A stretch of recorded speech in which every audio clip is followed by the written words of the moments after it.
You need to watch this. Gay news. You know, I've been with my husband for almost 28 years. We were allowed to get married just 5 years ago, and for 27 of those years, we've been raising children. We have 3 children. My oldest came to us when he was not quite 3 years old. He had been barely eating solid foods. He was sleeping in a drawer. He was living in squalor in one of the toughest neighborhoods in New York City. His parents were heroin addicts.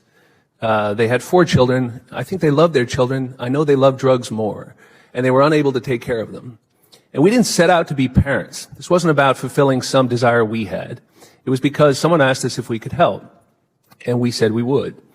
And soon after that, his mom OD'd, and there was no one to bury her. So we did. And his dad went to jail, and there was no one to take care of this little boy. So we did.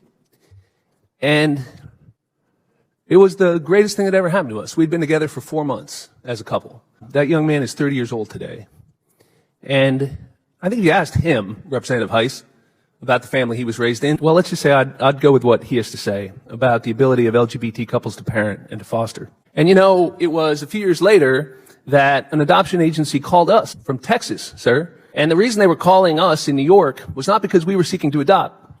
It was because they had learned in the 1990s that there were certain types of kids who were not going to be adopted, where the circumstances of their birth, through no fault of their own, obviously, was difficult or confronting for traditional adoptive parents, where there were issues of HIV or rape or incest, sometimes mixed with concerns about interracial adoption. And what these adoption agencies learned, to their credit, was that there were LGBT couples in cities like New York who would say yes to these children.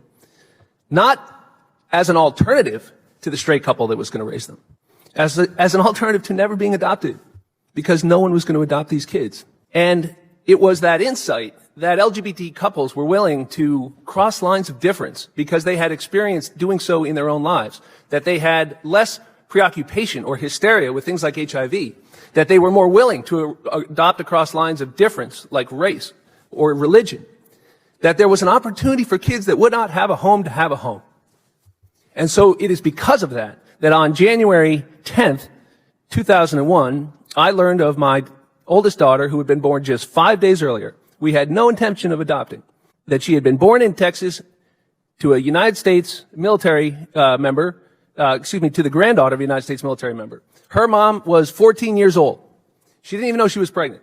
She was playing basketball and complained of cramps and delivered the baby when the doctors thought she had appendicitis. And they called us because no one else was going to do it.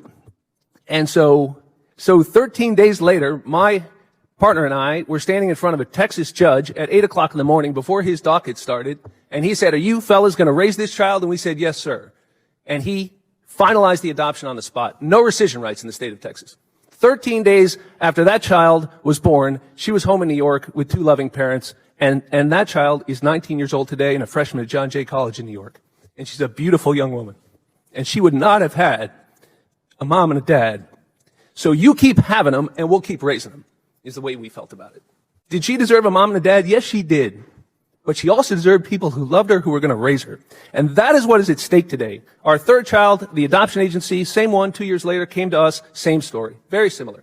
They sought out LGBTQ parents because they knew they would adopt when others wouldn't. So the point is when you allow people to discriminate against those couples, you deprive children of good moms, dads, families who are going to love them. And when you dress it up as religious liberty, you simply sanction discrimination and deprive those children of a home that they deserve. And so we're here because the Trump administration, as we know, has green-lighted license discriminate laws to allow federally funded organizations to discriminate against adoptive and foster parents who don't share the organization's religious beliefs. And that means also LGBTQ parents and people of other religions won't be able to adopt. And those kids are the ones they're going to lose. Hundreds of thousands of kids who need foster parents, who need adoptive parents. That is the collateral damage that will ensue if we allow these discriminatory practices to occur under the guise of religious freedom. Our only goal when providing child services should be looking out for the best interests of the kids. That's all that matters. LGBTQ couples are not afraid of that test. Parents are parents. Good parents are good parents. Bad parents are bad parents. And it doesn't matter what they look like, who they love. I want to thank my colleague Mike Kelly for being here today. I know his beliefs are sincerely held, but I believe they are profoundly misguided and will create real damage to families like mine. But I respect him as a person of faith. I would close by saying that LGBTQ people are also people of faith. One of the most frustrating misunderstandings is the notion that this is a disagreement between people of faith and people without faith. It is an act of faith to care and love for a child. And so it is because of our faith, not in spite of it, that we oppose these discriminatory measures. And we'll keep fighting these hateful rules down in Washington because every child deserves a home.